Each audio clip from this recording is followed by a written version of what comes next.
And I run a company called Puck Digital, so P-U-K, Puck Digital, and also NeoCloud Marketing.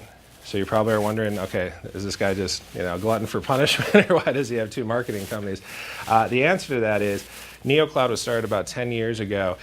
It's primarily a Wisconsin-based company, meaning most of our clients are Wisconsin-based, and they're in a variety of different industries, so it's not industry-specific.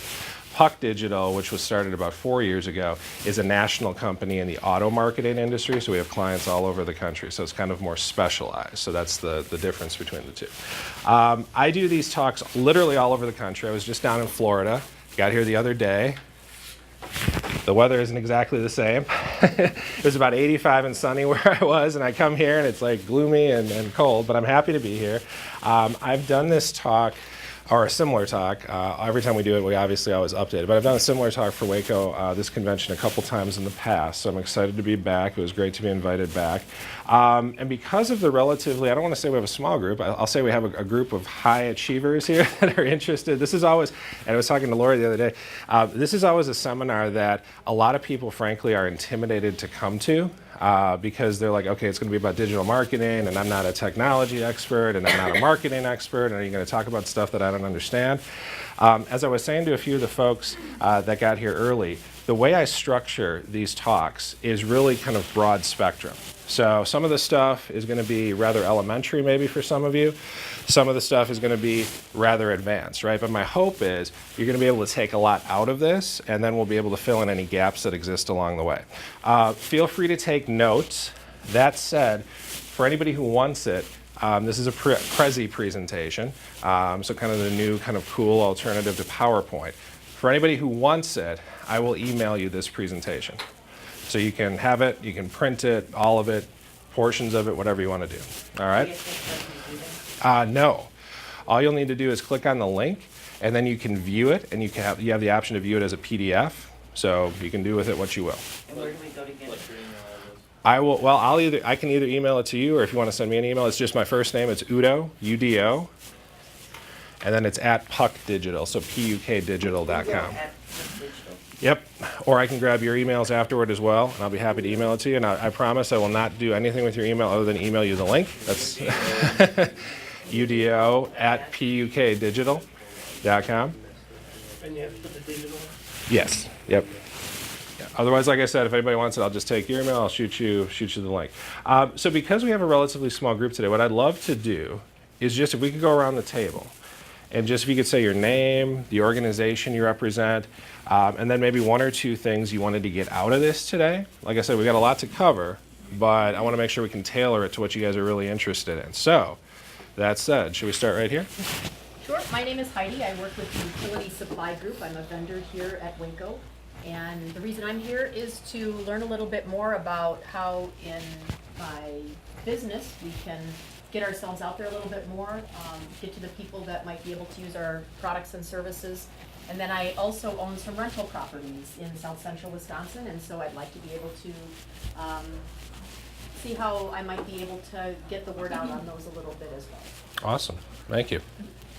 Tony with Deerhaven Campground. Which campground? Deerhaven. And I just want to learn more about like social media. Mm-hmm. Like how to use, excuse me, how to use it to attract new Things customers. That I don't know, yeah. Oh, okay. Yep. Awesome. Awesome. I'm Tracy Hughes. I'm with Camping in the Clouds up in Florence. Technologically unsavvy. Just trying to get more people interested since we're a little further north. We're kind of off the highway, so we want people to know where we're at. Yep. How to get a hold of us. Awesome. Get So our name out getting the there. name out there, a little recognition. Well, and in a positive way. The previous owners didn't have a very positive image, so. Now that's they interesting. Build it up again. And was that negative image cast online quite a bit, or? Through photos and things like that. So Okay. we're trying to get more of the positive. We no longer have a beer bong garden.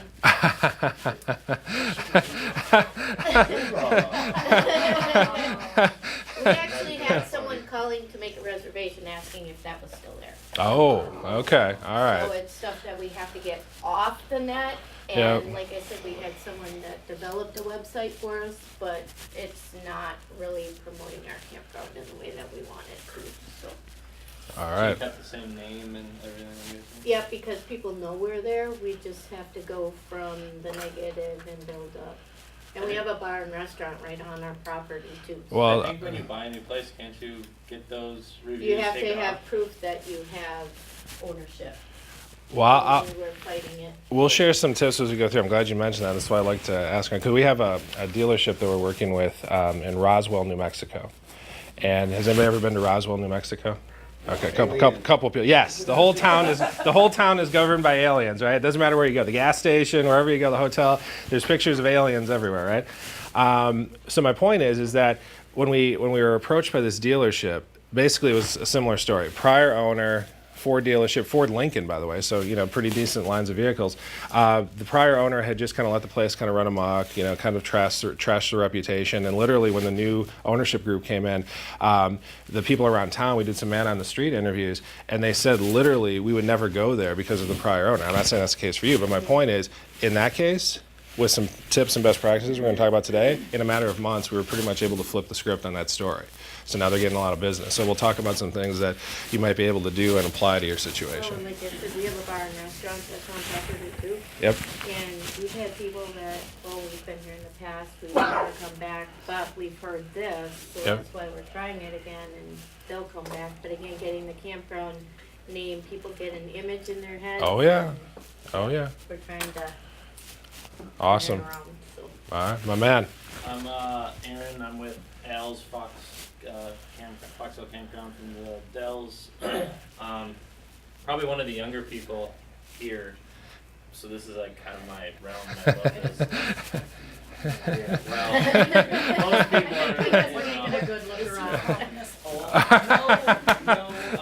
probably more of the tech savvy. Not tech savvy. I relish in tech. So, but you can always learn new things no matter what you Right, do good and what job attitude. you have. So, Awesome. I'm willing to and wanting to see what new stuff I can learn, and I know I'm not gonna know a bunch of this stuff, so that's great because tech's everywhere and it's taking over. So I'm willing to learn to see what new stuff there is. Awesome, man. Thank you. And obviously say the same thing, take what I learned and advance it to bring more guests in, whatever you want to have, but I'm just eager to learn new things, so. Awesome. Thank you.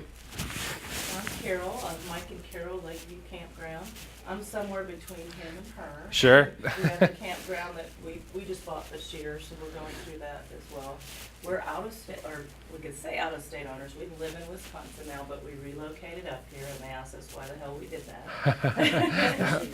On a campground that wasn't, it was a seasonal best kept secret. So there was a big turnaround. We've had it for a year now.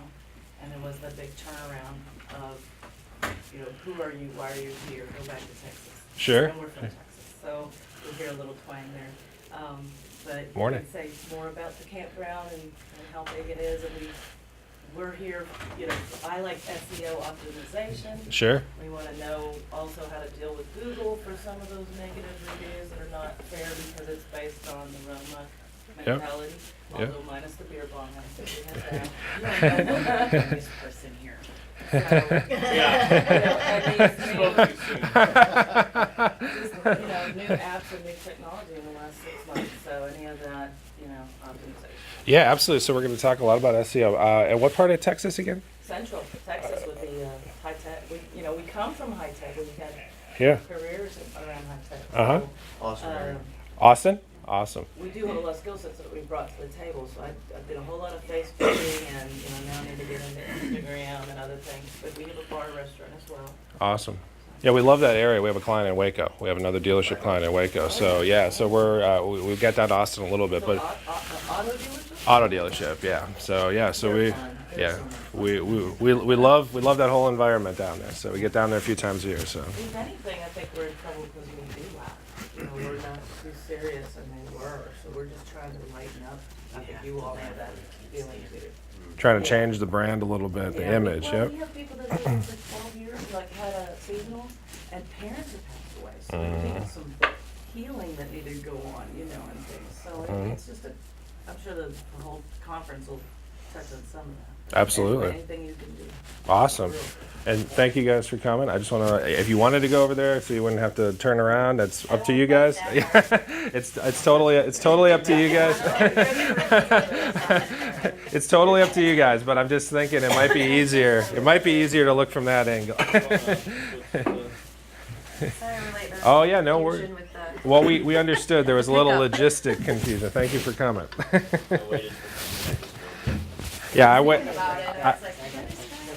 I made it through the river that was out there myself. So, sir, anything to add to the? My cooker, Lake RV Park and Cabins, everything pretty much what Cheryl said. Previously had IT career, and the reason why I'm here, well, there's several reasons. One day it's already in this thing here. Sure. Across the street, Yeah. and plus, I think in our marketing, we need to reach the millennials, plus make it simple enough for the older people to see us. Absolutely, absolutely. That's in a nutshell. And also Gen Z. Is everybody familiar with Gen Z? So that's actually the generation that's come after the millennials, right? So kind of the late teens, maybe some early 20s. I believe this gentleman is Gen Z. So we'll be talking about that as well. Yeah, we'll be talking about that as well. So there's different ways to reach different segments, right? So we don't want to generalize or we don't want to over stereotype, right, and say you can only talk a certain way. But there are different platforms, there are different messages that help, different scenarios. So we'll talk about that. I'm Shelley. I'm with Jellystone Campground in Fort Atkinson, Wisconsin. Okay. It's a very large campground. We do quite a bit with technology. I mean, I'm already text messaging for activities type thing, and we're going to the new platform where it's kind of like when you get a reminder that something's coming, instead of a text messages, you can see it, but you can just wipe it off. Mm-hmm. Do great Facebook. Instagram has me completely stumped. That is so not something that I do. Mm-hmm. I'm gonna have my rec kids do it this year, but I'm like, I need to give them some direction of what is it we're supposed to be posting. Mm-hmm. I mean, I'm no idea. Yeah, we're I gonna- don't have an Instagram account, but that's, We're going to talk quite a bit about Insta, so perfect. because it's like I have no clue what I should. I don't want this, on the board, it's totally not what we should be. Right. Right. Awesome. Very good. Sir. I'm Tim Davis with Log Cabin Resort in Trigo. We are new campground owners as of last year, and so massive transitions are occurring. One of those things is to be at the forefront, or at least close to the front. Yep. Doing marketing, Sure. technical ends. I love the vision. I love the vision. New, and then we're trying to be right at the. I like it. I like it. Love it. Okay. Okay. We have Welcome. names. This is Chuck and Jimmy and Mr. Sison. We're here to learn. Awesome. So just take it all in, right? All right. So like I said, I think just so everybody, we're level set on everything for some of the folks that came late. We're going to go 3 hours. So we'll be here till roughly 11:30. We'll take a break somewhere halfway in between. If you need to get up, use the restroom, do whatever you need to do, feel free to do so. What's that? He didn't introduce himself. Oh, we skipped them? Well, because they moved. Oh, they moved, right. Thank you. And I love that, by the way. Thank you for reminding me. So if you guys could just do a quick intro and like where you're from and what you'd like to take out of this today, that'd be great. I'm Samantha. I'm from Boulder Creek Campground, which was formerly the Jellystone Park in Bagville, Wisconsin. Okay. And I'm in this class because the new owners want to hit Facebook a lot harder, and also start up Twitter, Instagram.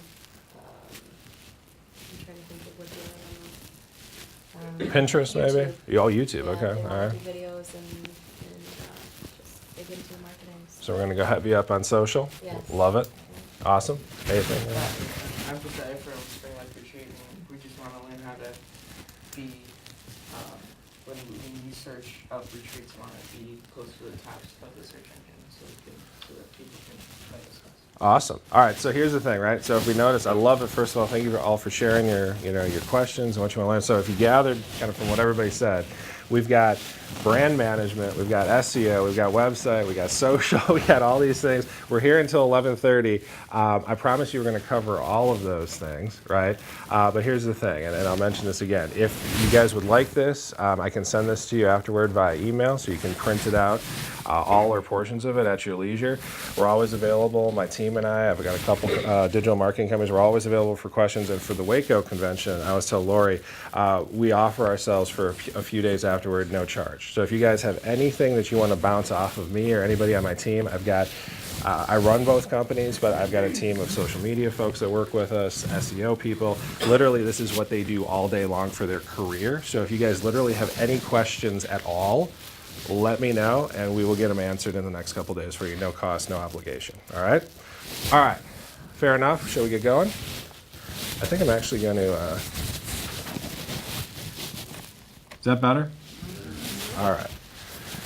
And people always ask, what kind of software is this? This is Prezi. It's Prezi. If anybody is looking to put together any kind of presentation or content, it's kind of the new cool alternative to PowerPoint. You can do a few more things with it. So what I want to do, and we had a little bit of an issue when I tested this earlier with the Wi-Fi. I want to start with a video. And the theme of the video is creating a moment. So as you think about your businesses, right, and all the things that you guys do, how many moments are you creating? And when I say moments, I mean, in this case, we're talking digital, so we're talking online. But are you creating moments, memorable things that people associate with your brand, with your business, right? So I'm going to share one that we did for our own company. I'm going to leave the presentation here for a second, and I'm going to play it directly from YouTube. So check this out, and then we'll chat just a little bit about it. Do you find it hard to enjoy your time with the people you love? Do you find you have no time to enjoy with the people you love? Is marketing your dealership generating nothing but headaches, dizziness, and nausea? You could be suffering from a severe case of digital deficiency. But there is hope when you replace your traditional media player with Puck Digital. Puck is proven to give you a chance at happiness, personal freedom, and an outstanding return on your marketing dollar. Over 99% of dealers who got Puck saw a significant increase in vehicle sales. Do not use Puck if you're allergic to change, technology, or rapidly rising profits. Puck will not cause irritability, fatigue, depression, psoriasis, or inflammatory bowel disease. No serious nervous reactions will occur. So get Pucked. Finally, there's hope for car dealers suffering from acute digital deficiency. All right, so that's a real short spot that we did, obviously targeting the auto industry. We shared it, and it just keeps going.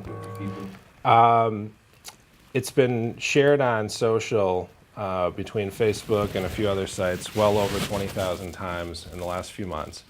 So kind of gone mini viral. We never really wanted it to necessarily go huge viral in terms of, hundreds of thousands of shares. We wanted it to be targeted to folks, obviously in this case to the auto industry. But that's an example of something that you can do that's kind of funny, kind of humorous, right? Kind of just different. It plays off of the pharma concept, right? But it's a way to get a brand message across. I can't tell you how many conferences that we've gone to, either to present at or attend, and we know we'll wear our little shirt that says Puck on it, or oh, you're the guys from the pharma video, right? So again, that's macro, that's kind of conference type stuff, but think about it for your businesses, right? So whether it's regionally, whether it's northern Wisconsin, northwestern Wisconsin, whatever it is, whatever area, whatever territory that you want to influence, think about, okay, what could we do along the lines of getting people to recognize our brand? Make sense? All right, and we're going to talk more about it as we go forward, some ideas. So, let's get through this.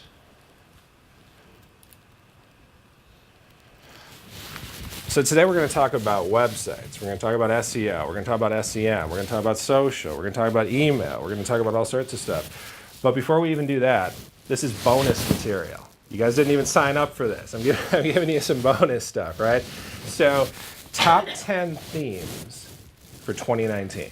So these are themes that are going on right now in the world of marketing, right? So whether it be here in Wisconsin, whether it be across the country, themes that are going on. Let's talk about kind of the top 10 that we're seeing and how it can apply to your business. connected to what we just looked at the video. Theme number 1 is unique visual content. And notice I said visual and not video necessarily. Obviously video is great, right? We would like to see video as part of this content mix, but this also includes imagery, right? And other types of visual content. So when we sit down and talk with potential customers for the first time, one of the first questions that my team and I will ask them is, let us see your image and video inventory.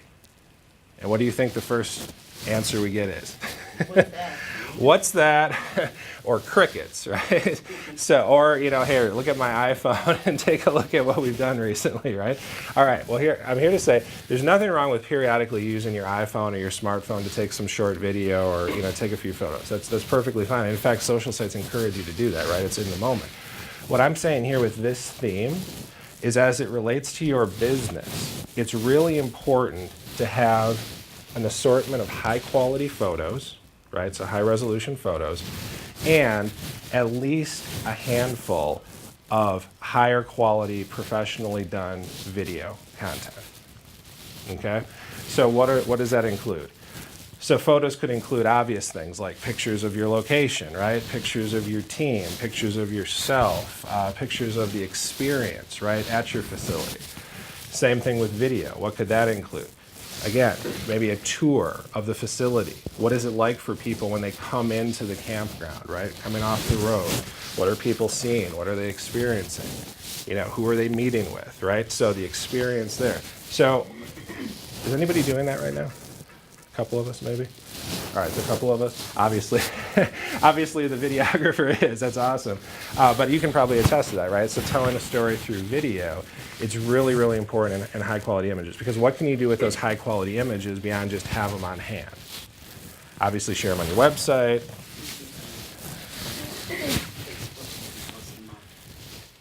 Absolutely. A lot of videos. I find you video on Facebook, you can do a lot more clips on it than just photos. Absolutely. Absolutely. I think of it as a visual perspective. If you are reading a book, you have to mentally build the image in your head. Yep. You watch a video or photo, the visuals are perspective in front of you. It's built for you, so you can, I don't know, something about the visual aspect. If you did a write-up on Facebook, it doesn't, to me, as a visual person, it doesn't entail as much as what a physical video or photo would, because it's right there in front of you. Absolutely. Visual. So it's everything that you guys mentioned, and it also, and we'll talk more about this when we talk about social, when you guys share that type of content, whether it's images or whether it's video on platforms like Instagram, Facebook, and the like, you will get more reach naturally, because people are more apt to share that type of content. Absolutely. I would consider that maybe for a lot of businesses, yet still maybe an advanced strategy. I know more, it's becoming more and more. We use it with a few of our clients, but absolutely. I mean, you get some of those aerial shots and everything, absolutely. Have you guys looked into, since you're asking about the drones, Mad Dog and Merrill, having them come to your campground to do a drone show? We have to do it this past season, and they actually, they came to one of our sites to take their show. They came to our, seasonal welcome back party, and then what they did is they took drones and they flew it all over the top of our campground, and then you have access to that, through YouTube, and we actually used, the presentation at the RV and camping show in our booth. And it just shows an aerial view, and then, you know, they'll edit it the way that you'd like them to edit it. That's good. I mean, I have a cousin who does commercials for Yep. TV. Yep. But also, I've got ideas of using a drone. Us personally is because we have an awesome shot of Lake Winnebago when you come into the park. Yep. Even though we're on the Niagara Falls escarpment, and so you can see Lake Winnebago, and we have awesome sunsets where there's none two alike. Yep. And so, but anyway, when you drive into the park, you see Lake Winnebago, and you see we have a nice lodge, and so I'm thinking of. You as did turn- have somebody give us a drone shot already. Yeah, I'm thinking as you turn into the campground, you get the drone and you do, you know, car level, and then you just start going off toward the lake, and then just kind of view the park and stuff. I love the vision, right? So, and again, this is what's great about having a smaller group like this, because we can share these ideas, we can learn from each other. But yes, drones, and if there's a local company that specializes in it, absolutely. And I love the way you're articulating kind of the creative, right? Where it's like, hey, this is the experience, because what you really just said there was, this is the experience that I want all of my potential customers to see. And that's how we should all be looking at it as owners of businesses, right? What is it that we want to showcase, and how do we want to do it through unique visual content? Yep. I can't understand, we can get all the creative, unique visual content. How Right. do we get people to hit that? That's coming next. That'll come as we go. Yep.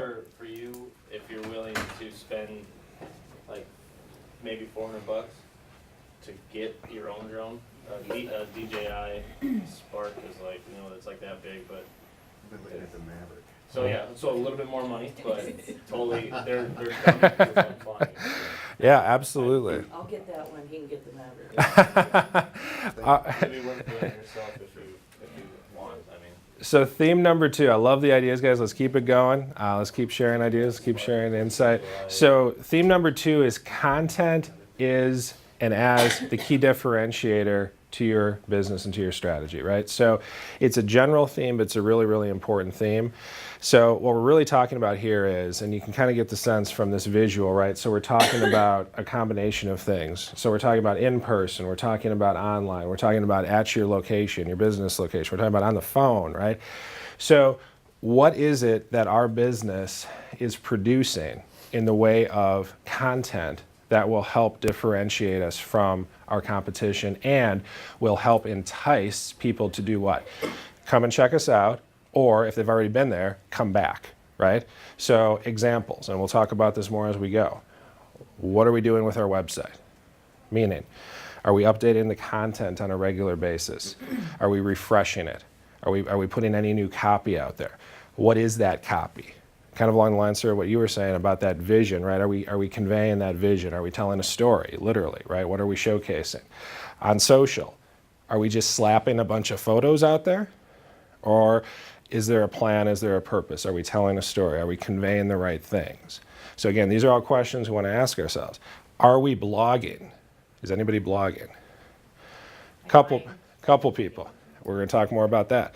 Great way to put unique, differentiating content out there that will get you noticed. So content is really, really important. Key theme. Theme number 3, really we've seen this over the last few years and we're going to see it going forward, but this is an important point. Online and offline activity intersect. So where are we going with this? What do we mean? We've all been to businesses that we've checked out online and everything looks great, right? You check them out, their website looks good, reviews might even look good. You show up at the business, and what happens? It's like, who have I been researching, right? It's like, wait a second, I wasn't greeted, the people weren't friendly, right? Nobody came to help me, maybe they don't have the products I want. So what we're saying here is, today, even though in the age of Amazon, right, things are going more digital, there's still, especially in our world here, in our businesses, we have to make sure that whatever it is we're doing online is being represented offline and vice versa. So if we're positioning ourselves online on social as this unique, awesome, place to come, and everybody's friendly, and the sun is shining, right, and everybody's having a good time, we have to make sure that our entire staff understands that, and that they're then conveying that in everything that they do. Because what happens if they don't do that? Or what happens if there's a breakdown? They won't come back. They won't come back, or they'll go to Yelp, our favorite platform, by the way, not really, but they'll go to Yelp, which is kind of a complaint platform, basically. Or they'll go to Google, right? Worse, because it affects our search rating, which we'll talk about. But that's the reason, guys, that most of the time people leave bad reviews, is because there's a disconnect between what they thought was going to happen and what actually happened. So let's make sure we sync up on that. Theme number 4, know your numbers. So remember when I said when we first sit down with folks, we ask them about, let us know your image and your video, inventory, let's talk about that. One of the next questions we always ask is, can you show us some of your reporting? What do you think usually happens there? we get the same. We get crickets, or we get some kind of canned, summary report. What we're saying here, guys, is all of the platforms that you're using, so whether it be your website, whether it be Facebook, Instagram, email marketing, whatever you guys are doing, we're going to talk about all of that.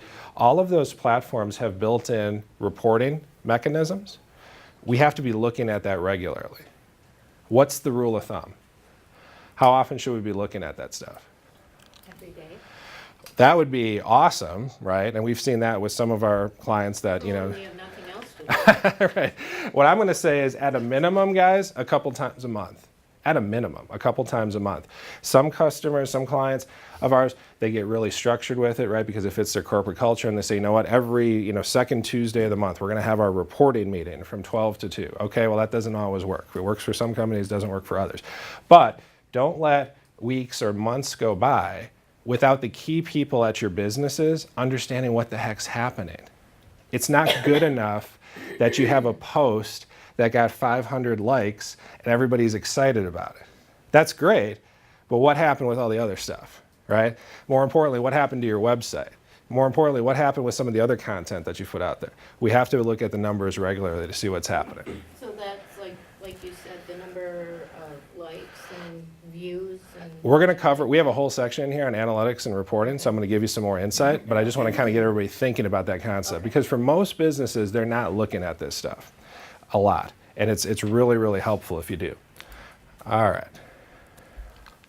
right. So theme number 5, this is not going to go away. In fact, it's going to continue to increase. It's time to embrace online reviews. And what do we mean by embrace?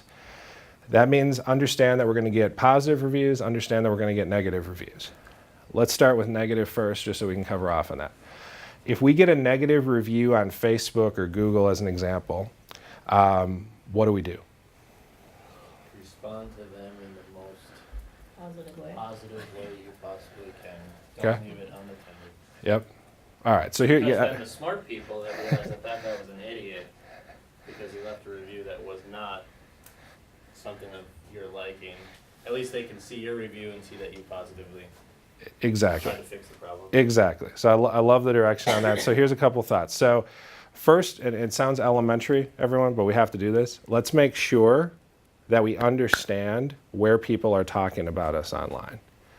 And there's different ways to do that, right? And we'll talk about that as we go forward. But there's some free services where you can put in. The best way to do that actually is just through Google Alerts. You can go to Google and set up alerts on your business name and just on things that are connected to what you do.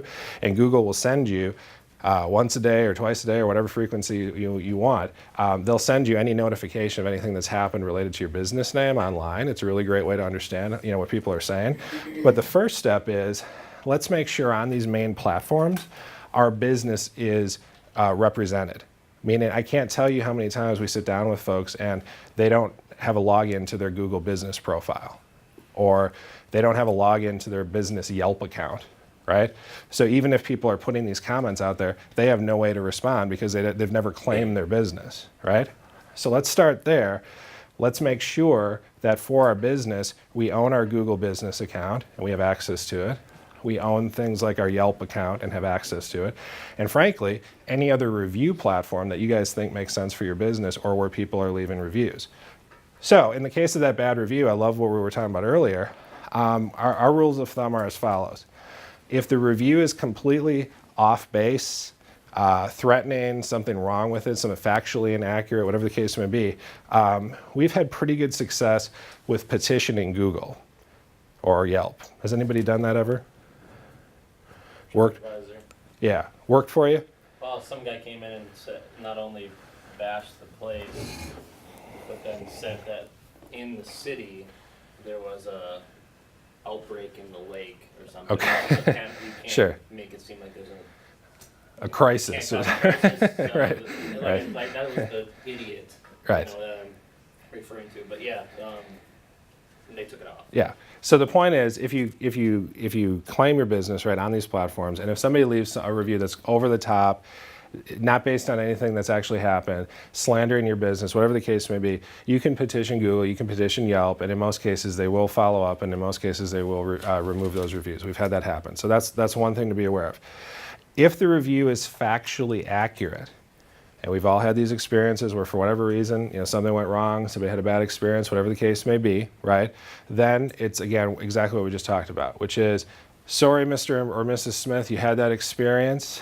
Maybe comment a little bit further on, what we're trying to do at our campground. That's not what we're trying to do, blah, blah, blah. And then contact me and we'll talk about it further. That's key. We don't want to solve or problem solve our issues online for the world to see. And there's so many businesses that do that. They get into this back and forth. He said, she said, well, you came, no, you told me this. No one wants to see that. That actually makes you look like you're out of control and don't know what you're doing. Just say, you know what, Mr. Smith, sorry you had that experience. That's not what we're striving for. Please reach out to me and I'll be happy to talk through your experience. We'll make it right, or whatever the case may be, right? So the point is, don't ignore those reviews, because other people are looking at your reviews, and if they see that you respond to negative reviews, they're more apt to give your business another look or consideration, right? Because people expect that there's going to be, a fair share of negative reviews. What about on the positive side? Are we consistently thanking people? We should be.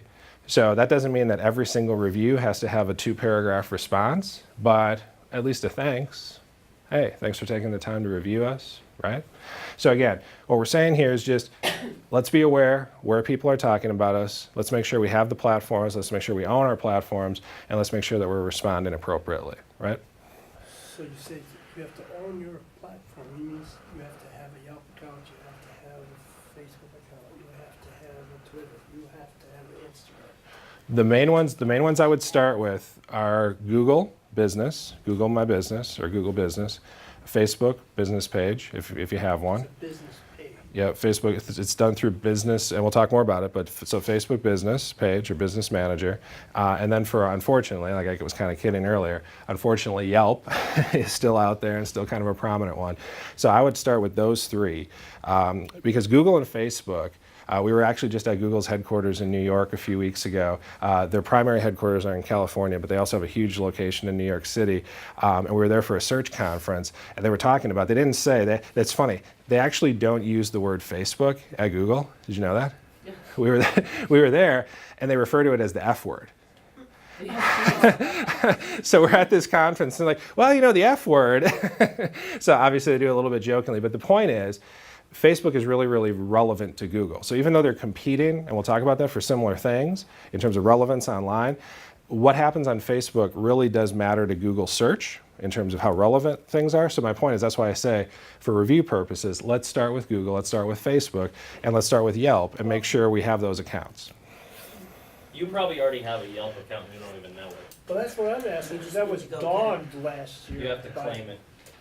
I was dogged last year by salespeople trying to get me to sign on to their marketing with Yelp. Well, here's the thing. We don't talk poorly about any company except for Yelp. And the reason we talk poorly about Yelp is because it's across the country. Universally, it's the same concept, right? So as soon as you sign up, you're unfortunately going to probably get a few phone calls, get a few emails, and you just have to be very firm with them and tell them no. And eventually they'll stop. But the point is, as the gentleman said, people will leave reviews on Yelp. And so it's important to go out there as a business and be aware of that. Just can't ignore it. Exactly. I have a quick question Yeah. for you. Yeah. As I mentioned earlier, the Facebook, what is, and maybe this is for later, but just to throw it out there, that's where we have the bad pictures and stuff. Mhm. And again, I'll talk to you about it later, but Sure. what do we need to do with Facebook to get that off there? Because we tried calling them Yep. and they can't just take it off. We Is it have in to your show, account?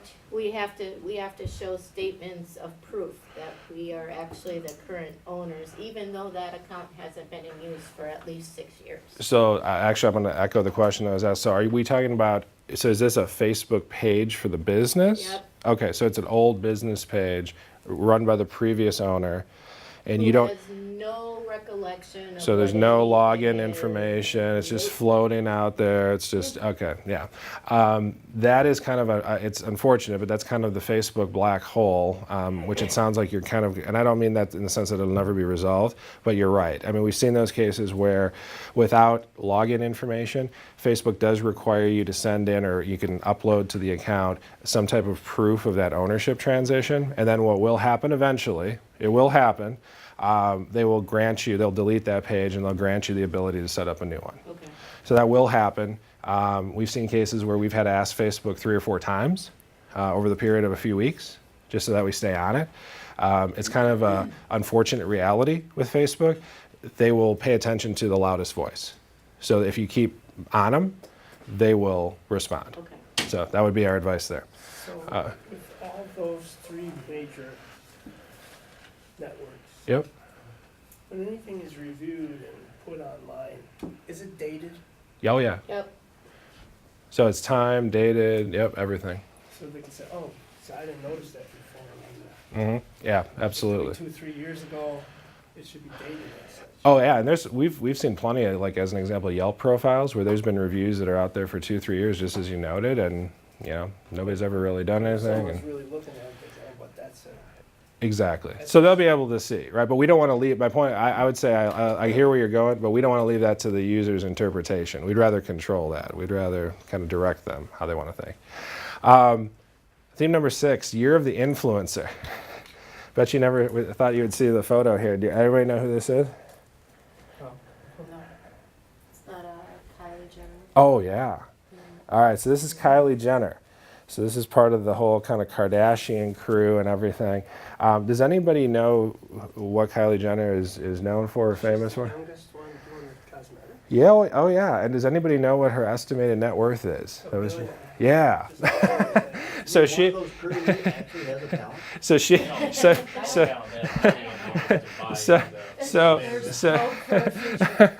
She's done something with projecting her business. 'cause she has. The youngest billionaire ever recorded, they say, in the world. So why do we have her up here? Why are we talking about this? All right. So she's influencing, and we said the year of the influencer. She's influencing not only her cosmetic line, right, globally. She's influencing literally everything she touches, right? So anything that she endorses. This might make you sick, made me sick a little bit, but there's reports that every time she promotes a post on her social channels from another company, she makes $1 million just for promoting a post. Now we can look at that and say, okay, that's ridiculous. But for the company that she has tens of millions of followers. So for the company that asks her to promote something, $1 million is nothing. If we can make 5, 10, 20 million in sales, we'll pay her $1 million to put a post out there, that's fine. Why am I showing you this? Because within our industries here, so influencer just doesn't have to be globally. Influencer can be very much locally. So what I'm saying is, within your businesses, think about your location, whether that be geography, think of that being the state of Wisconsin, think of that being here in the Midwest. Who are the influencers that you could connect with to help get your business additional visibility? That's why I've put this up here. So who are the influencers? And some of them, hint, hint, I don't know this, but I'm assuming some of them are probably at this conference, right? Because this is kind of an important deal, right? Everybody comes together and you guys are talking about a lot of important things related to the industry. But who are those folks that you could latch onto? And I'm not suggesting that you have to sign a contract to get a paid endorsement. That's not what I'm suggesting. If you want to go that route, that's your call. You could do that. I'm just suggesting, are there people that are experts at what you guys do or offer? So whether it's something you offer uniquely at your campground, at your place of business, that if you had somebody else who, did the same thing or was known or could spread your message, how much could that help you by forming kind of an alliance or relationship? It's really big, and that trend's going to continue, okay?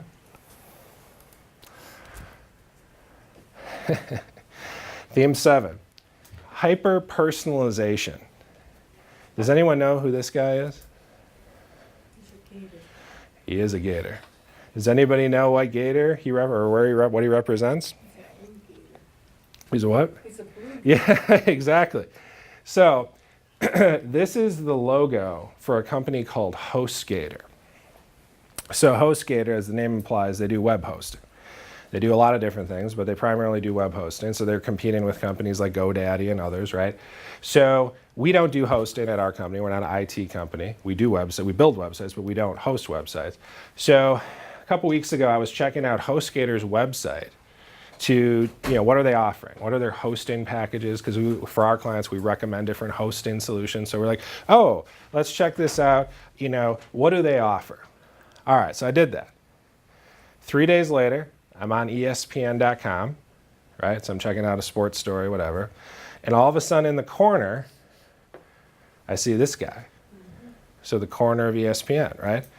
And he's not just there, he's there with a specific ad that says, save 10% on our latest hosting package. Okay? So HostGator offers a lot of different stuff. But I saw an ad that said hosting, because that's what I was looking at on their website.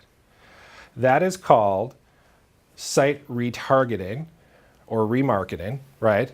And it's part of this hyper-personalization theme, meaning I'm not going to just get a general ad that says that'll make me in my brain say, wait a second, I was on HostGator's site a few weeks ago. Oh yeah, there's that alligator. Let me click back and let me try to keep clicking and find what I was looking at. No, what I'm going to get is, here's the gator. Here's a host savings offer. If I click it, I'm going right back to the page where I can take action immediately. So, what's the application to your business? Do you guys think you can do that for your business? Absolutely.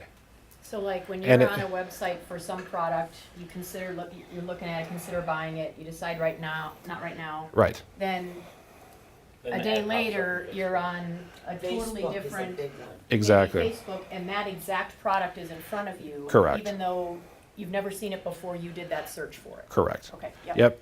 So it can be as general as we're doing a search for it, or it could be as specific as I'm looking at a specific web page, and now I'm going to get additional information about that specific web page. So wanted to, number one, convey that this is happening, but number two, wanted to convey that you guys as business owners can very easily make this a part of your strategy. There are a number of companies that offer this kind of retargeting service. The most prominent that we all know is Google. Google offers this, right? And we'll talk about that more as we go forward. I'll give you some ideas as to how you might incorporate it. But imagine if, and again, it has to be unique to your business, but imagine if someone was checking out your website and they were checking out all the different things that you offer at your campground, but they left and took no action. Wouldn't it be great, maybe, to, within a day or two, hit them with a little ad that says, oh, just so you know, you were checking us out, come back and explore this, right? So again, it's a way to stay front of mind if someone visits you and they don't necessarily take that action. All right. This is kind of a given, but I just wanted to restate this. Theme 8 is mobile first marketing. So what does that mean? Very simple. It means everything we do, whether it's our website, our social channels, everything we put online, even our emails that we create and send out, how does it resonate on your mobile device? So the implication to that is, obviously, and this is important, are we testing things? So before we send out an email, are we testing it to ourselves to see how it actually comes across on our phone, right? Are we testing things like we put that new image or that new page or that new content on our website? How is that coming across? Is it conveying exactly what we want it to convey? Here's a big one as it relates to mobile. You guys have heard, if we think about the old newspaper, which I think we still have in some cases, right?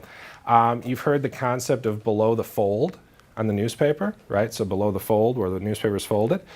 It's the same thing on mobile, but on mobile it's below the scroll.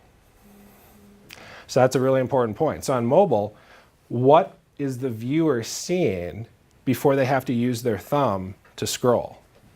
Is the most important content that we want to showcase featured prominently? Or are people going to have to scroll and zoom through to try to find things, right? All right. Theme number 9, pay to play. This is a big one. At some conferences, people start throwing things at me when I start talking about this because they're like, wait a second, you mean we have to pay for some of this? Yes, we do. The Facebook is the example that I'm using up here. But one of the other questions that we always ask folks when we sit down with them, again, when we first start out, is what is your existing media spend? And not to sound too, marketing-ish here, but that should really be a line item on your annual budget. It really should be. What do you recommend for budget spent per year on Facebook? What we're seeing, I'll answer that more specifically, I'll start more generally. What we're seeing in general is, and again, this may shock you, may not, I'm here to tell you what we're seeing and we can talk about it. We're seeing most companies, if you're looking at your overall budget, about 10% should be devoted to this type of activity. So that's going to vary from industry to industry a little bit, but about 10% of overall budget should be devoted to this type of activity. Now again, it's really important. You notice, you guys, the theme here that I'm saying. Do you see how this is working? You see how we're talking about analytics? You see how we're talking about, looking at what's working? So I'm not suggesting that we just throw money at it for the sake of throwing money at it. That's actually the worst thing you can do. Like, just let's put $10 on a post to boost it because we think that's going to work, right? My point is, we have to spend it wisely. So yes. Did you say 8%? 10%. 10% in general. 10%. I usually throw money at Facebook. Overall budget spent on spent on whatever it is that you spend to. You can call it overall marketing budget. So whatever it is that every business kind of calls it something different, but whatever it is that you're spending per year on the business, at least 10% of that should fall into immediate spend. You first said that, that's like 1%.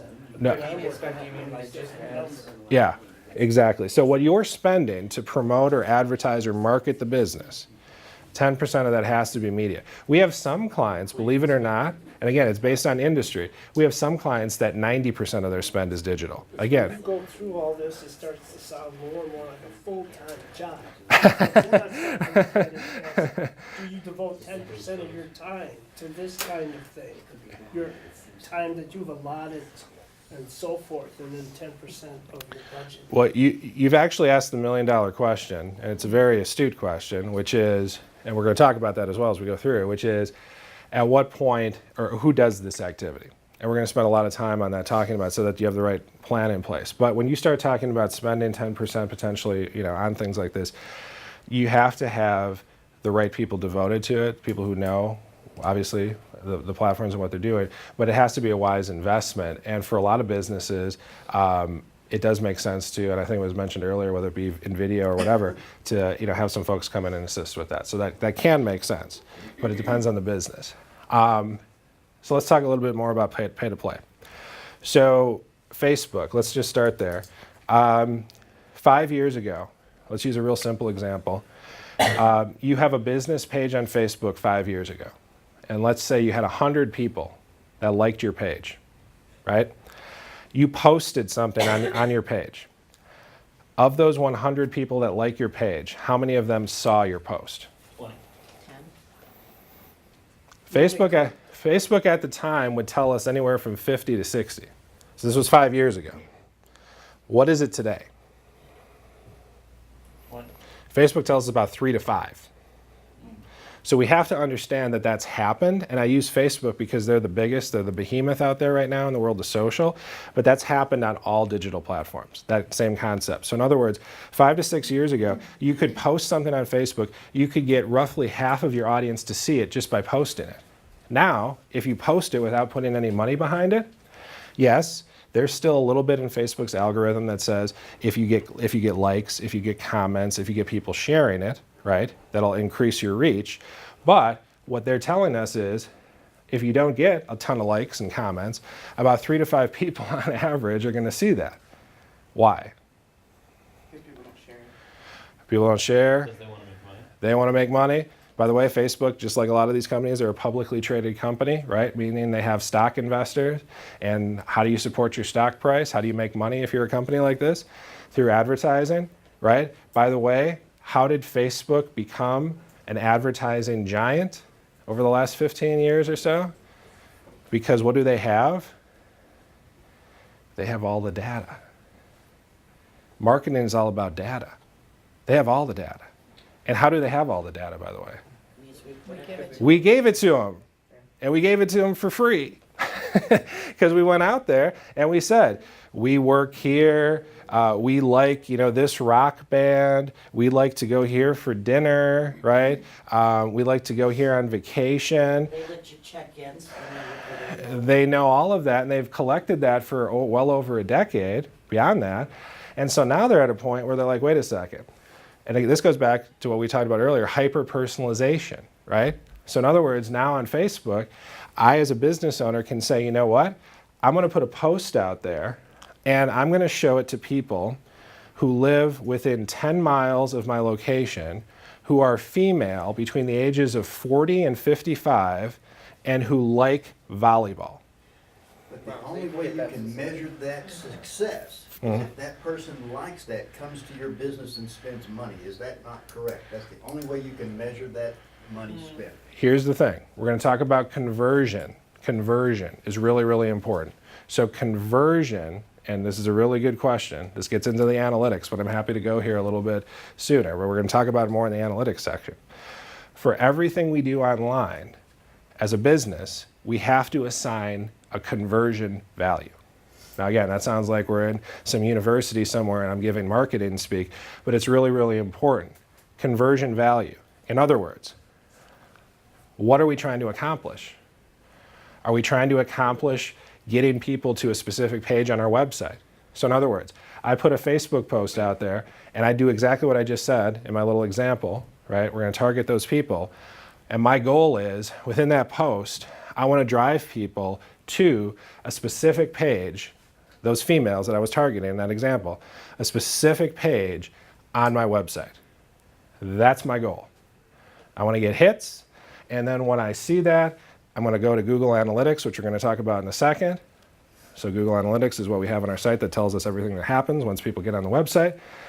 Once I go to Google Analytics, I can see for that specific page that I was targeting, how many people hit it, did they stay on it, where did they go from there, what did they do? Okay. So that's one example of how I assign a conversion value to this. But before I go to your question, sir, the other thing I'll say is, sometimes on social, the goal is awareness. So as an example, we work with a law firm in downtown Milwaukee, and it's funny. So these guys, they wouldn't mind if I say this, they're kind of stiff, right? So they're stiff, kind of the suit guys, and they're very, very stiff, right? So they have a presence on Facebook, but they also have a presence on LinkedIn. LinkedIn is where they do all of their brief commentary and they write all their technical, legalese and everything, and that makes them, very credible within the legal community. The funny part is, when we first started working with them a few years ago, they said, we know we need to be on Facebook. Why? Because we have to present our business in a way that's more approachable than a stiff legal brief on LinkedIn. We have to showcase what are the charities that we support? What are our employees doing for fun? What do we do around the office for fun, right? So for them, their goal on Facebook is nothing more than brand awareness. Hey, we're a fun firm. We're not just this stiff firm that writes briefs, right? So the funny part is, the partner at that firm looked me in the eye and said, Udo, I don't care if we get one piece of business off of Facebook. That's not our primary, that's not where we play. If we do, that's pie in the sky. But we know we need to be there because it's a way to present our brand in a certain way. So why am I saying all this? Because all of these platforms, what it comes down to is, why are we there? What are we trying to convey? Do we know that? Or are we doing what one of my team members says, which is, are we posting and praying? So in other words, are we just going out to these platforms, posting a bunch of stuff, and then praying something happens, right? That's what we don't want to do, okay? So I advertise social media-wise, Facebook and Instagram. Yep. Is there any others that you would recommend that? We've had a lot of success, and I know you'll love this, where I'm going to go with this. We've had a lot of success with paid placements on YouTube. So the pre-roll placements on YouTube, seen a lot of success there. We're going to talk about Google as well. So Google and YouTube would be some additions, but yes, Facebook and Instagram certainly. So you say Facebook and Instagram, I was dogged by Yelp, and they talk about pay to play. Yeah. Like, you can post something, but you're not gonna get any people to notice it. Yep. And these guys from Yelp said, we can get it in the search engines that whenever they hit all through Chicago, you're gonna be right on top. Here's what I You would know what I'm paying for? here's what I would say. I would not. This is just my advice. You can take it or leave it. I would not engage in any paid Yelp tactic. Yelp is the worst. So But this is a little bit what you're talking about. yes, but in this case, you're dealing with platforms that are truly relevant that people use. So in the That's case, more the Google, the Facebook. Google, Facebook, Insta, absolutely. In some cases for campgrounds, we've seen success with Pinterest. We've seen success with YouTube. Absolutely. Yelp is primarily a review platform that a very specific audience uses. There's. I'm just saying, yeah. I'm just trying to. So my point is, clarify. You're saying exactly. Post and pay Right. is not gonna get you business. Correct. Pay and post is gonna. It's going to More get you. notice. It's going to get you a result, right? It's going to get you a result because there's a conversion that we've assigned to it. But I would be very careful with paying for Yelp services because Okay, we've I'm not. just saying, these are the people that were hounding me, and I got. Do you want to work with people that hound you? That's the key No, question. I understand that. The only thing that I can, I'm a little naive about all this high tech. Yeah. So that's Yeah. not So something and what this gentleman just said is absolutely true. And sometimes what we say is just use simple logic, right? Meaning if a company has to hound you for business, that probably means they're not getting a lot of business naturally. So I would just be really careful with Yelp. When you said the 10% before, is Yep. that just on social media, or is that like including the drones that take the videos? and We would say digital spend, so that would be promotional spend. So like Facebook and stuff. Exactly. So promotional spend. Yep. Can I ask one more question? Yeah. So I've done it where I've been on Facebook and did a sponsored ad where I did the demographics and I did the age group and sex of the people I want to see my ad. Yep. But then after that, I kind of felt like I was praying, to see. Yep. So I felt like I was getting it out to the right people. Yep. But I don't really feel that I ever got anything back from that. So I'm not really setting my expectations correctly or my goal correctly for what I wanted. Is that what you're saying, just so I understand? Yes. And what is what you wanted? What was what you wanted? I was hoping people would visit the page, like click on it, learn a little bit more. Was it a find website page? a link to? Yep. Yep. Okay. So you put a link to your website in the post. Right. Yep. And hoping that people would go there and, I saw that people saw my post, Mhm. but didn't click any further than that. Mhm. So, I guess what would be the steps you take to improve that? And did we cross-reference on Google Analytics to see if anybody came from that? I did not. Okay, so that would be step number one, just to see, because we'll trust Facebook. Well, if they tell us that not too many people clicked on the post, Yep. we'll believe them. But then we'll validate on Google just to see, hey, was there any traffic that came through from Facebook, for this page for this time period? So that would be a good, double check. But then if people are truly not clicking on the post or that link, then it has to be a matter of either message or targeting. Okay. Because we had the call to action. The call to action was click on the link. Yep. So either it was something that wasn't in the message to cause them to do that, It wasn't. right? Or the targeting was off in the sense that we had the right message, but it just wasn't resonating with that audience. Okay. So that's what we would look at. Okay. Yep. Thank you. Absolutely. All right, one more. So theme number 10, marketing expertise matters. This is kind of a really important kind of ladder of success here. And we'll talk more about this, but as you think about your business, it's really important to understand who's going to do this stuff and who should be doing this stuff, right? So in other words, some of us are in the I can't do it, right? Some of us in the I want to do it, right? Some of us, how do I do it? I'll try to do it, right? So there's different stages, right? I see that poster all the time in school. I like it. See, we're connecting to Gen Z. I love it. So my point here is, guys, we have to be really honest with ourselves about, okay, so who are we, right? Where do we fall? And then where does our team fall, right? So do we have somebody on the team that, if we're at the, I won't do it, or I can't do it, or I don't have time to do it, I don't want to do it, right? So do we have somebody on the team, or a few people ideally, because we've seen some horror stories, so I'll just share a couple best practices. it's really, really important as it relates to who's doing this stuff. Number one, an owner at the campground, at the business, an owner needs to own all of your platforms. We've seen the horror stories where, hey, let's have Jim set up the Facebook page, or let's have Jim take over the Facebook page, and all of a sudden Jim leaves, and then we can't get anything. We can't get at it, right? So an owner, someone with ownership rights, needs to own all of this digital stuff. Ideally, to make it simple for you, you can use a consistent email to log into everything. We recommend a Gmail account, and I'll explain why as we go forward. But Google is very, very important. The best way to get access to Google stuff is through a Gmail account. You can use that for all of your platforms, and then obviously the password is whatever you choose it to be. That's a really simple way to make sure you don't lose your access or things go sideways or haywire, because we've seen those stories. Beyond that, then, it's who has the expertise, who has the time to do these activities. And we'll talk more about that as we go forward. So is this tracking so far? Everybody, I see a lot of notes, so this is good. Hey, this is real informative, but I've got a really simple question. Yeah. That maybe people in this room will answer, and maybe yourself. Sure. How do you get your business on Garmin? You mean like the GPS Garmin? Yeah. It's another map program for those Is who it? don't know. I can give you a contact, because with my filming, Because it's Fishing good, industry, if you're in the neighborhood, you want to change this shit. Mhm. What's in my neighborhood?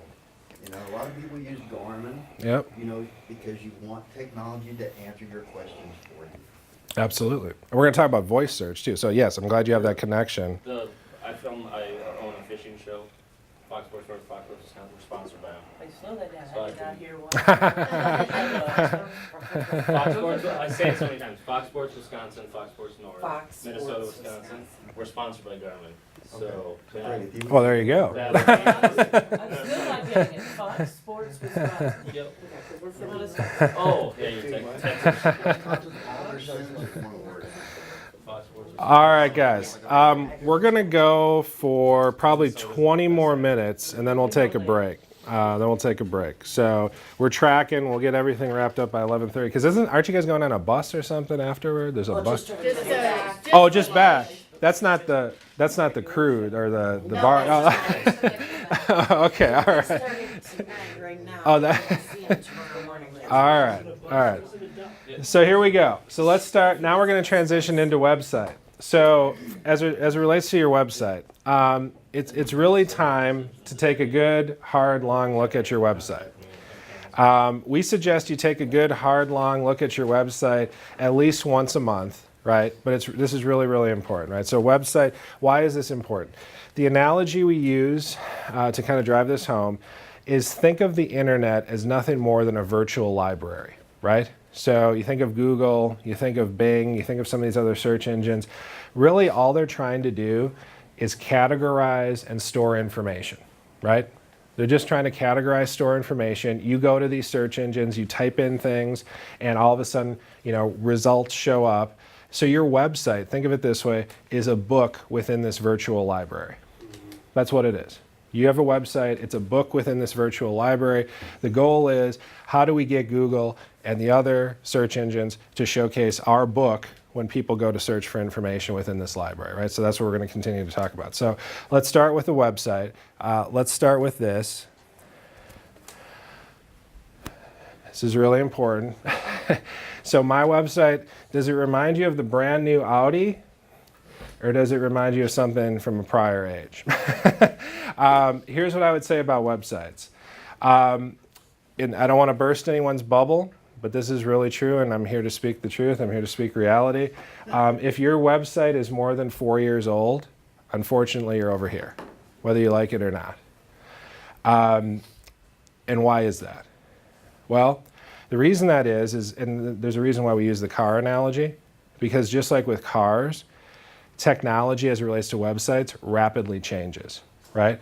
So what we would recommend is if your site is 3 or 4, actually, closer to 3 even, but 3 or 4 years old, it may not need a complete rebuild, but it certainly needs a pretty extensive tune-up. So what we want to understand is when Google, okay, let's take a step back. How does Google know about your website? Tags in the back. Meta tags. Cookies. Traffic? I love these terms. We're throwing a lot of terms out, right? So what happens is you decide you're going to build a website, right? Or your developer does, right? And you secure a domain name, so www. whatever it is, right? And then your developer or somebody builds you this website, right? So they build the website.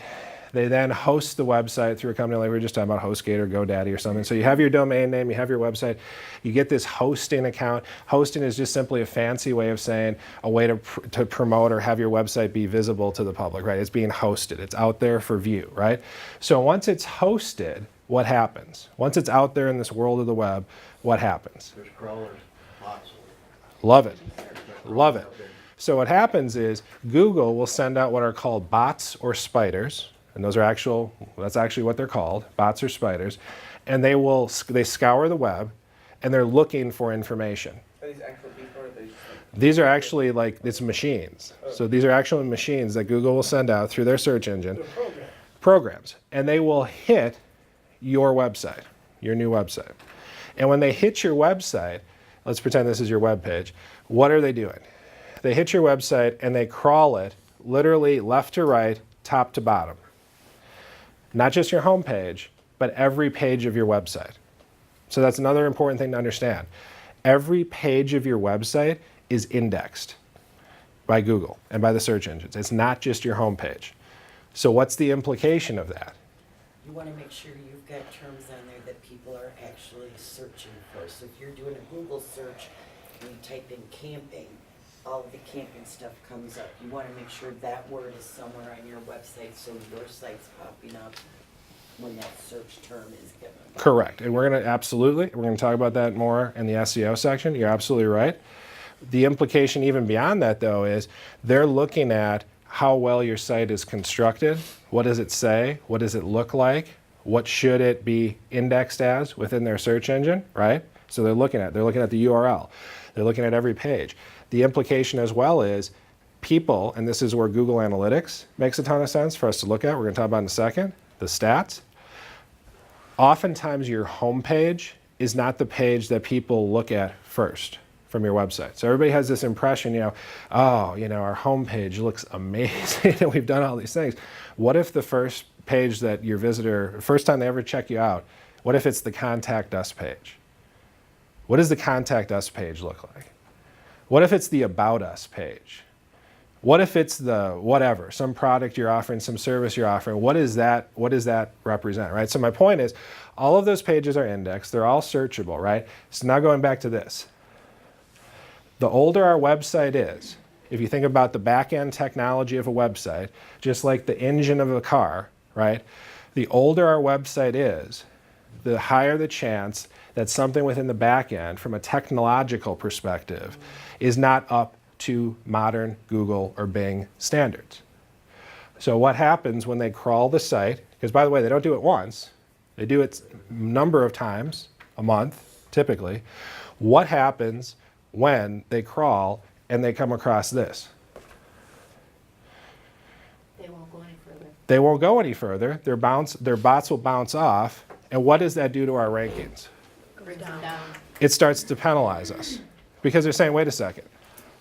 If, and this goes back to the original Google search algorithm, if I've got two websites, meaning Google, if I'm Google, if I've got two websites and I've got a visitor to Google searching for best campground Wisconsin or best campground northern Wisconsin, which site, assuming that they provide similar information, which site am I going to probably show first?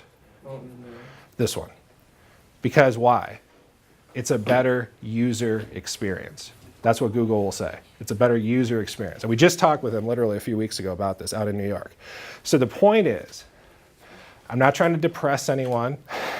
I'm simply trying to say that if your site is 3 or 4 years old, or if it's coming up on that, it's really important to have somebody who's competent look at the back end, do some analysis, and assess how well your site is being indexed, how well it's being crawled, and how well it's showing up. That is the first step to SEO, or search engine optimization. What you just stated there, say that again. It's, I have to understand. yep. What I just said? Yeah, how it's indexed to get I was under the impression, and I complained a little bit, there's like 15 campgrounds in Door County, we're now number 4 or 5 Sure. when it comes up. Sure. And I says, well, the people that do the most business get the top rating. That's not necessarily true. Okay, so I love these questions. So what Google will tell us is, they're not going to tell us everything, but they're going to tell us something.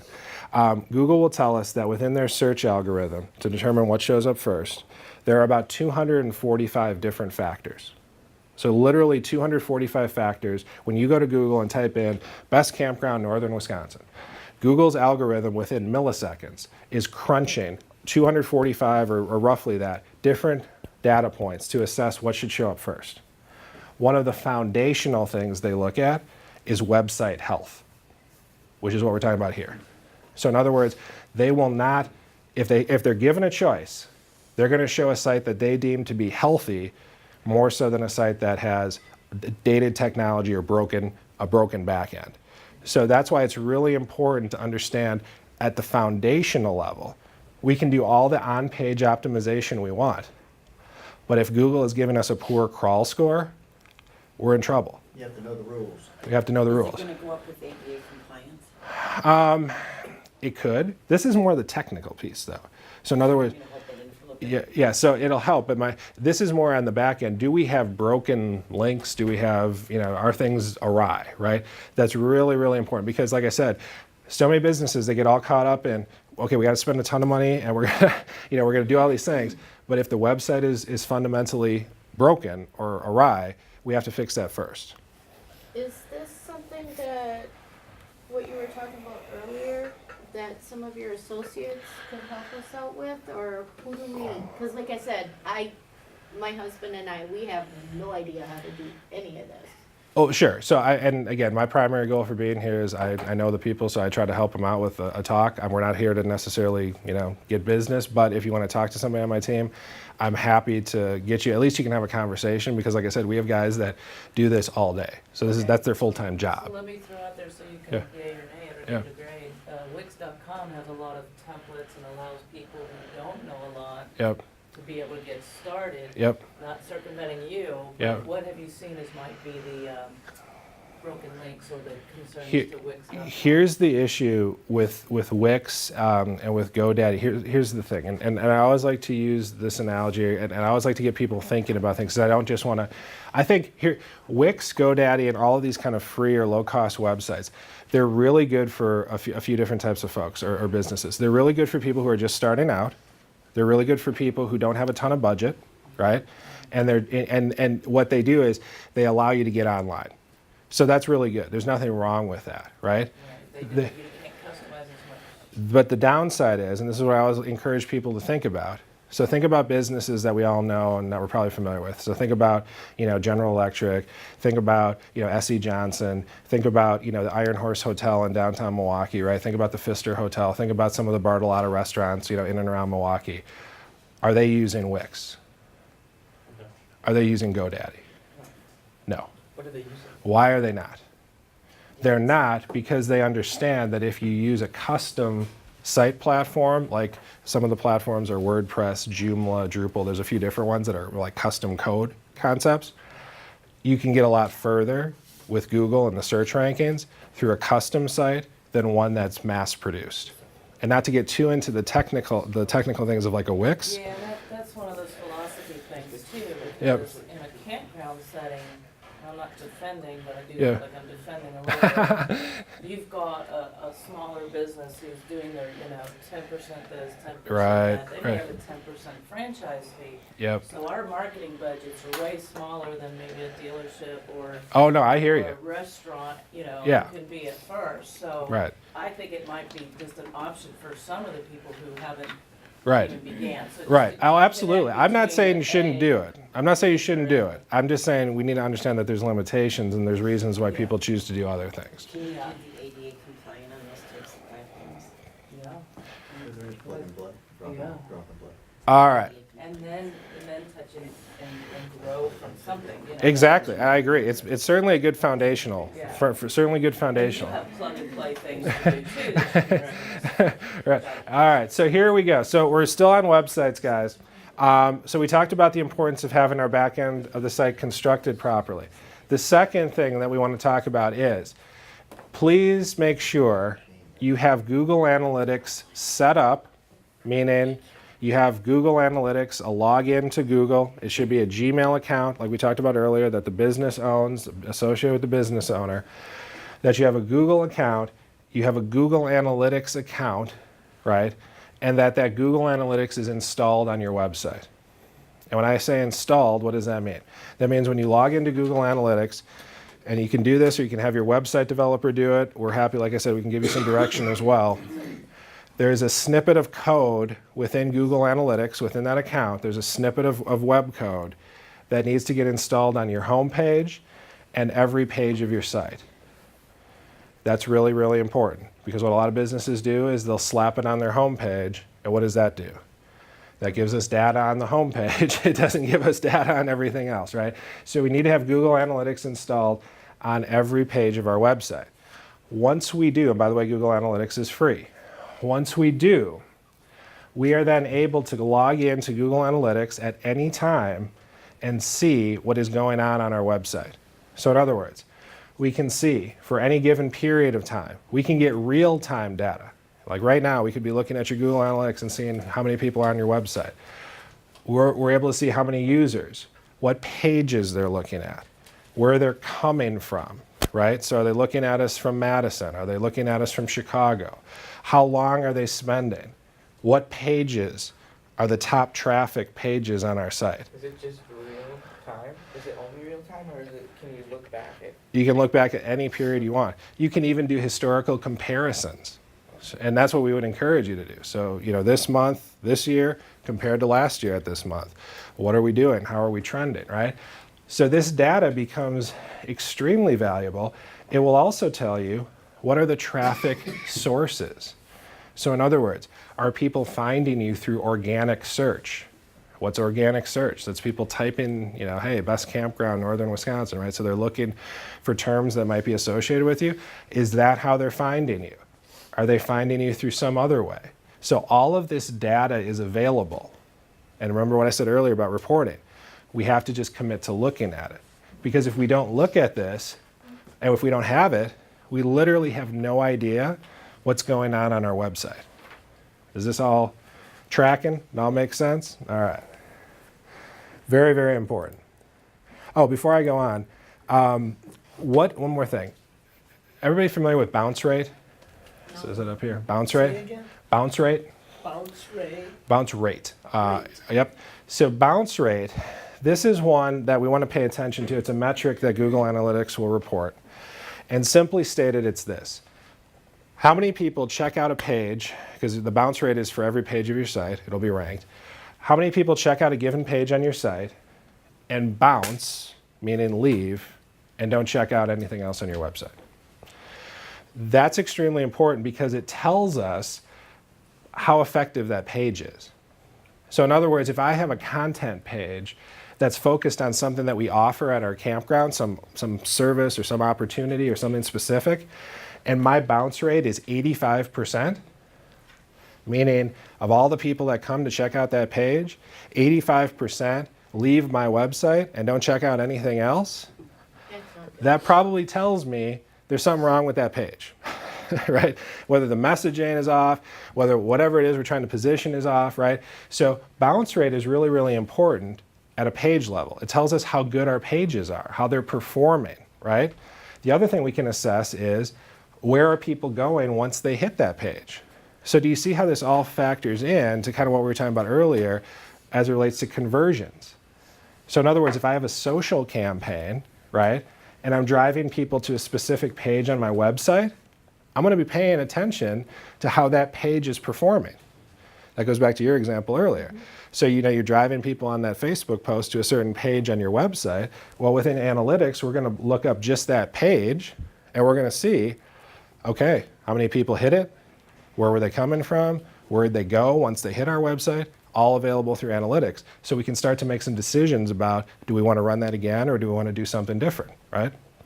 So maybe a dumb question, but what is your team's bounce rate, average? Bounce rate is going to vary based on what we're trying to do. I would encourage you to try to get around 50% or lower. If you can get 50% or lower, that's a good indication that the content's resonating. That's why for bounce rate, we always want to look at the individual page level and not the site level. The site level means nothing. Why? Because if people go to the Contact Us page, as an example, we would expect that they bounce out, right? So it's an artificial rate. So we always look on individual pages. All right. We're coming up on a break, but let's cover a couple other things. So more as it relates to websites. And again, I'll send you guys this. You can have it. So you can just click on this link. You don't have to write it down, but just so that we're all aware. Google has a Google mobile-friendly test. If you have a web developer that's working with you, they should be running your site on this at least monthly. If you don't have a web developer, you can do this yourself. Very simple. You just click on this, put in your website URL, and Google will tell you within a matter of a few seconds, typically it's maybe 20, 30 seconds, how it assesses how mobile-friendly your site is. Why is this important? Because, going back to what we talked about earlier, remember I said Google has about 245 different factors in their search algorithm? They'll never tell us how important any one of them is, but what we do know is this is really important. So within that search algorithm, how mobile-friendly your site is really, really important. Why? Because of everything we talked about earlier. Everybody's using a mobile device where it's mobile-first marketing, right? Google is going to, and going back to our example, if somebody is searching for information that's relevant to your business, and Google has 2 or 3 websites that they think has that information, but one of them scores very, very well, and the other 2 score very, very poorly, what are they more likely to show first? The one that shows the quickest score because they want the best user experience. And that's what we all have to understand about Google. And we just learned this from that. We knew this, but we learned this from a few weeks ago when we were out there. Google takes nothing for granted. What do I mean by that? They do not take for granted that people are going to continue to use them as the #1 search platform. They don't. Because who's trying to knock them off? Bing and the F word. So Zuckerberg has made it clear that over the next 4 to 5 years, they want Facebook to be the #1 search engine. So instead of saying, I'm going to go Google something, they want us to say, I'm going to go Facebook something. So Google isn't taking it for granted, right? So what they want to do is they want to make sure when people use their tool, their platform, they're given the best results. And they incorporate speed with the best result. All right? So speed, very, very important. And mobile friendliness. Do you think that's gonna happen? Somebody's gonna start saying Facebook something? Never take it for I granted. I'm gonna say, if I had to put I would say, I hate to say it because I love Google, but I'm gonna say yes right now. People already do. I mean, And they already do. I search all They already kinds of do. stuff on Facebook because I want to see their reviews. I want to see what they sell. And I'm never going to say Google's going to go away. Google's probably going to be relevant until they choose to not be relevant anymore or do something else. But here's the point. The reason Facebook, in my opinion, has the advantage, and because people are already, to that gentleman's point, people are already starting to do it. But beyond that, what did Google try to do 3 or 4 years ago that they failed miserably at? Does anybody remember? By name recognition, by what, filling in the name of what they think. I'm gonna actually condemn myself with that question. That was a bad question because they've actually done a lot that they failed at. I mean, with Google Glass, they've done, they've done a lot of things. But what did they try to do like Facebook? I kind of gave it away. What did they try to do like Facebook that they failed miserably at? They tried to create a social network. Yeah. Remember that? Google Plus. Yeah. Google Plus is dying on April 1st. Does everybody know that? There is no more Google. I didn't even know it. All right. So Google Plus is dead as of April 1st, right? This was an experiment that Google did a few years ago. They tried to be the next Facebook. They tried to create this social engine. They had about 350 million people, that's not a slouch platform. There were a lot of people that were on the platform. The problem is it never took off, literally. Meaning they were on there, but they didn't really use it, and it was confusing, and the user experience wasn't good. So to answer your question, and you were initially, when you signed into Google, you had a Google Plus account even if you didn't want one, right? So they did all those things, right? So they did all those things. But to answer the question again, Facebook has that social component that Google could never match. So I think because of that social component, and especially now that they've purchased Instagram over the last few years, I believe. it is, but it may not be. But did you not see if one is substantially weaker than the other, that there'll be mergers, that they'll buy each other out and continue on? There's always a merger potential if the price is right, but these guys literally hate each other. Yeah, but there's I don't know. We'll the see. best for each We'll see. other. And see, the other thing that's really interesting, when we were out at Google, and again, we got really real with some of these guys, like, in private conversation or whatever. What people don't understand is, this, for these guys, this isn't about money. It's not about money. being the best. It's about position, it's about dominance, it's about everybody recognizing their company. Because at the end of the day, everybody's got their own protocol, their own thing, but when you're talking about net worths in the 20, 30, 40 billions, nobody's really worried about money. They're worried about how does my legacy, like that was a word that Google used quite a bit, how does my legacy stand up over time, right? So we'll see. All right, so a couple more and then we'll take a break real quick here. So we talked about mobile friendly, page speed. This is another really important factor within Google's algorithm, page speed. Just like mobile friendly, oh, and by the way, one more word on mobile friendly. Just because your website shows up on your mobile device doesn't mean that it's mobile friendly. Because unless your website was built in 1990, it's going to show up on a phone. Any website will show up on a phone. So just because it shows up on a phone doesn't mean that it's mobile friendly. It has to fit the different criteria that have been defined by Google as being mobile friendly, which is why you do the test. Google page speed. This is really, really important as well. In other words, it goes back to user experience. How fast does your website load online, on mobile, and how quickly does it give users information? That's a really, really important factor. And if you put your website through this test, Google will tell you specifically what needs to change. So they will say, on this page, you need to update this image. It's way too big. By the way, that's the #1 culprit. People just slap photos on your website without regard to file size. It's the #1 culprit. We have to make sure we're optimizing and compressing our images when we load them onto the web. I have on a website a PDF attachment, and that's not a page. Oh, well, it depends on how it's set up. It could be. It is a PDF. It could be, because if it's a URL associated with it, it actually could be. I'm always asked, is there a map? And then I have to say there's a PDF. Okay. Perhaps that should just be a page. If you have a People map, want that. I would definitely suggest having it be a page. Definitely. Could you flip back? I didn't get Yeah. that entire. Yeah, absolutely. And then there's one more on the web, and then we'll take a little break. Appreciate everybody hanging in. I know that this stuff is, it's all out there. Are we good on this one? You said that, pictures on your webpage, you said you wanted to optimize and what? And compress. So optimize and compress image size. So in other words, like if I take a photo on my iPhone, and if I'm not paying attention to the file size, like some people, they'll just slap it on their website. There's a good chance that that image size might be 1 or 2 megabytes, if not even bigger, or as a file size. That's deadly for site speed. I mean, typically we want to have our images somewhere around maybe 50 to 100 KB, not megabyte. So the point is, if we slap a ton of high file size images on our site, it's definitely going to slow us down. And we don't want that. Absolutely. Exactly. So just to review, guys, and again, you'll have all this. We'll send it to you if you want it. You can print this all off. So just, again, to review, website checklist. Make sure you own your domain name.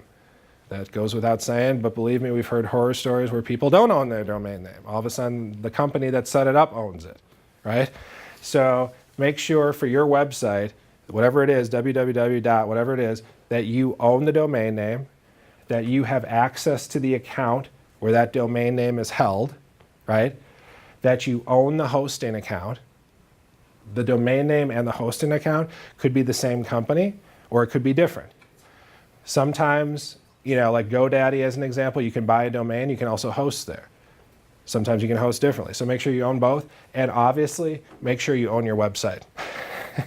And this goes without saying, but we've also heard horror stories and seen horror stories where for whatever reason, the company that built the website, they have it under lock and key and only they can access and update it. So make sure you own your website.